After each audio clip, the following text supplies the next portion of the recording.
In the quiet Texas suburb of Willow Ridge, the Homeowners Association, HOA, under the iron-fisted leadership of President Brett Caldwell, transformed from a community oversight group into a tool of unchecked control, as vividly illustrated in the case of veteran Steve Miller. The conflict erupted over Miller's 6-foot steel backyard fence, which Caldwell deemed a violation of newly minted HOA regulations banning military-style barriers. These rules quietly slipped into the HOA charter 3 months prior without a community vote or proper notification, were less about aesthetic unity and more about Caldwell's personal crusade to enforce conformity. His authority extended beyond mere fines and warning letters. Caldwell employed a private security firm, conveniently registered to his cousin, to enforce compliance, turning minor infractions into aggressive confrontations. On that fateful Saturday, these hired enforcers, clad in tactical vests and wielding no legal authority, smashed through Miller's front window, citing fence code violations. Their intrusion, lacking any warrant or police oversight, was a blatant overreach, pinning Miller to the ground in his own home for daring to build a fence that protected his family. Caldwell's manipulation of HOA rules created a system where dissent was punished, and residents lived under the shadow of his whims, with no recourse to challenge the opaque policy changes. This incident exposed the dark underbelly of HOA governance in Willow Ridge, where Caldwell operated as an unelected mayor, leveraging community standards to mask his abuse of power. The absence of transparency, coupled with the use of hired muscle to intimidate, highlighted a dangerous trend in some HOAs, where private entities wield quasi-governmental authority without accountability. The Miller case became a stark reminder that such overreach not only violates property rights, but also erodes the fundamental American value of personal freedom within one's own home.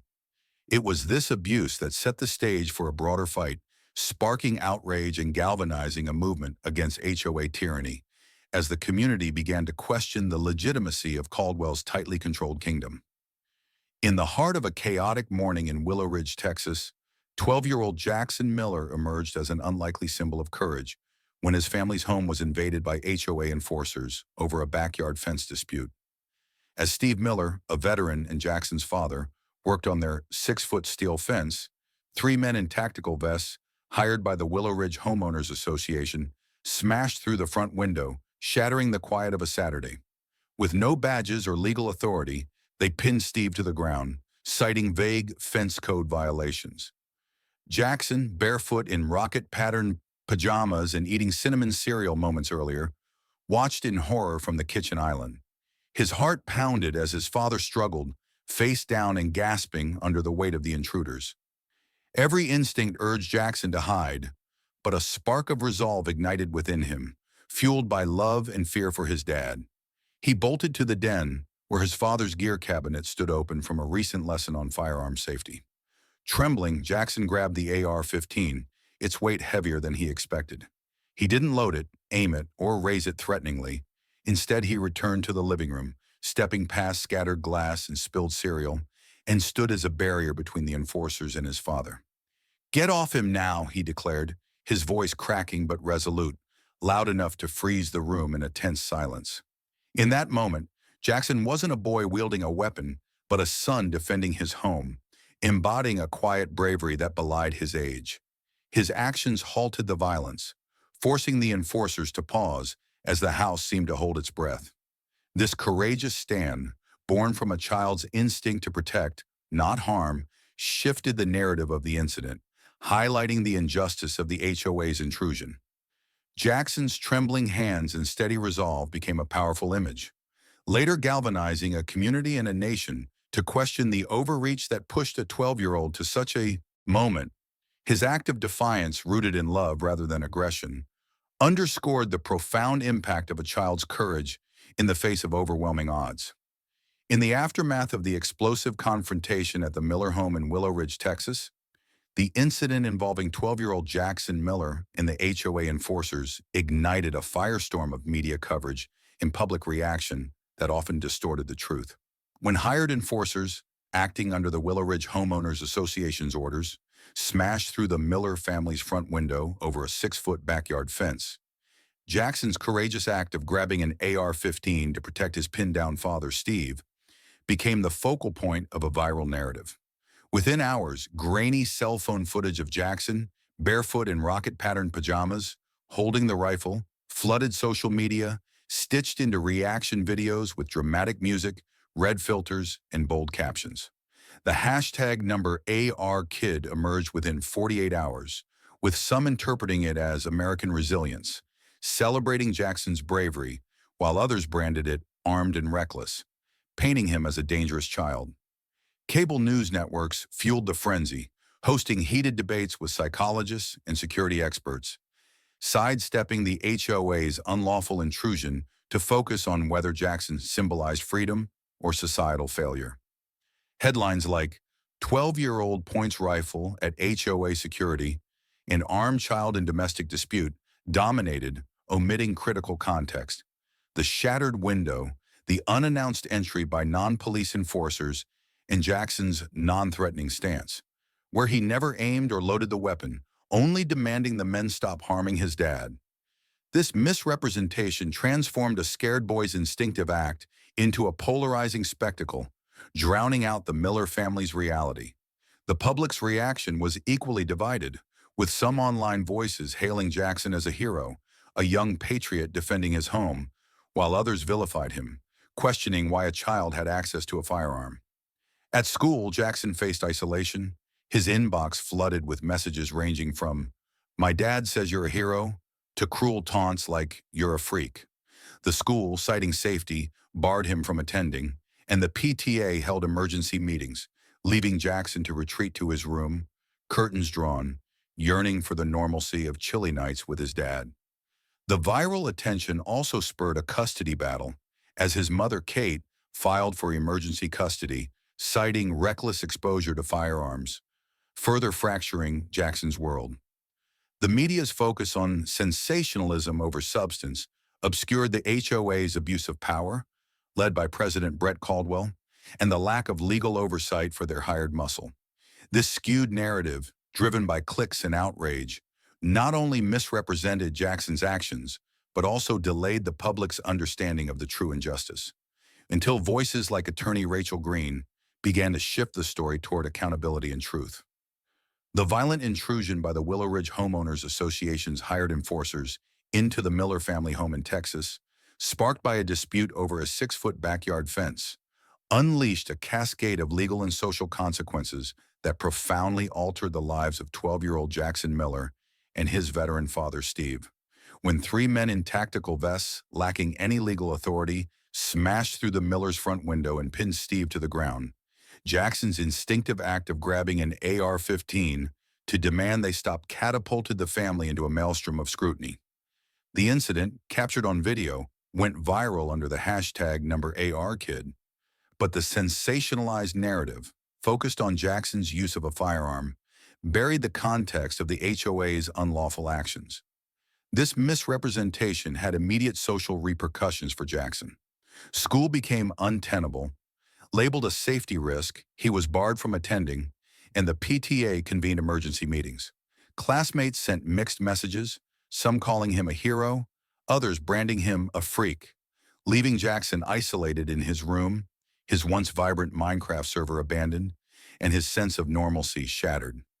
The social fallout extended to a legal battle when Jackson's mother, Kate, who had divorced Steve 2 years prior, filed for emergency custody, citing reckless exposure to firearms and emotional endangerment. Her claim, though rooted in concern, overlooked the terror Jackson faced when forced to choose between hiding and protecting his father, deepening the family's emotional strain. Meanwhile, the viral attention drew scrutiny to the HOA's operations, exposing President Brett Caldwell's corrupt practices. Caldwell had quietly rewritten HOA rules to ban military-style fences without community input, and his cousin's security firm, which carried out the raid, operated with alarming autonomy. The public's growing unease, fueled by online discussions on platforms like Reddit, highlighted the lack of oversight for such private enforcers, who acted like a rogue militia under the guise of community standards. This scrutiny laid the groundwork for legal action, as the incident's visibility attracted civil rights attorney Rachel Green, who would later challenge the HOA's overreach. The convergence of social isolation, familial tension, and public outrage underscored the far-reaching impact of the HOA's actions, transforming a single morning's chaos into a broader reckoning. Jackson, once just a boy eating cereal, became a reluctant symbol in a fight against unchecked authority, while the exposure of Caldwell's ties to the security firm ignited calls for accountability, setting the stage for a legal battle that would redefine justice for the Miller family and their community. The harrowing intrusion by the Willow Ridge Homeowners Association's enforcers into the Miller family home in Texas over a 6-foot backyard fence not only shattered a Saturday morning, but also ignited a powerful legal battle that brought justice to a veteran and his son. When hired enforcers, acting without legal authority, smashed through Steve Miller's front window and assaulted him for a supposed fence violation, 12-year-old Jackson Miller grabbed an AR-15 to protect his father, an act that went viral under the hashtag #ARKid. The media frenzy misrepresented Jackson's courage, focusing on the firearm rather than the HOA's unlawful actions, plunging the family into social isolation and a custody dispute. This public outcry, however, drew the attention of Rachel Green, a civil rights attorney and founder of Home Defense Now, who recognized the deeper injustice. Discovering the story on a Reddit thread titled HOA Fascism Goes Too Far, Rachel swiftly contacted Steve's sister Maria and flew to Texas, armed with a binder of evidence. Meeting Steve in a holding facility, she declared, "They broke the law, not you," and filed a countersuit against the HOA and its president, Brett Caldwell, for unlawful entry, assault, emotional trauma, and defamation. Her legal strategy was meticulous, backed by HOA memos, neighbor complaints, and evidence of Caldwell's cousin's security firm operating without oversight. Rachel's campaign, hashtag HOA Not the Law, became a rallying cry, spreading from veteran forums to social media, amplified by influencers, parents, and HOA reform groups. The campaign reframed Jackson's image from a boy with a gun to a child forced to confront adult failures. A pivotal moment came when Jackson, in a quiet interview, said, "I just wanted them to stop hurting my dad," a statement that resonated widely, shifting public perception. Veterans, gun safety advocates, and ordinary citizens joined the cause, sharing stories of HOA overreach, making hashtag HOA Not the Law a national movement.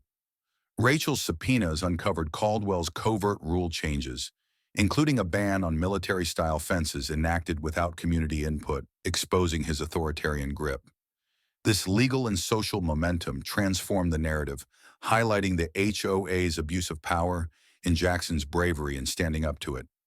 The countersuit not only sought justice for the Millers, but also challenged the broader issue of unchecked HOA authority, inspiring communities to demand accountability. Through Rachel's precision and the public's support, the Miller case became a beacon of hope, proving that legal action, fueled by collective outrage, could dismantle systems of oppression and restore dignity to those wronged. The violent intrusion by the Willow Ridge Homeowners Association's enforcers into the Miller family home in Texas over a disputed 6-foot backyard fence culminated in a courtroom showdown that delivered justice and resolution for veteran Steve Miller and his 12-year-old son Jackson. When hired enforcers, lacking legal authority, smashed through Steve's front window and pinned him down, Jackson's courageous act of grabbing an AR-15 to halt the assault went viral, misbranded as #ARKid. The media's skewed focus on Jackson's firearm use fueled social isolation and a custody battle, but it also exposed the HOA's overreach, drawing civil rights attorney Rachel Green to the case. Her HOA Not the Law campaign and countersuit against HOA President Brett Caldwell shifted the narrative, rallying public support. In the packed courtroom, the trial unfolded with undeniable clarity.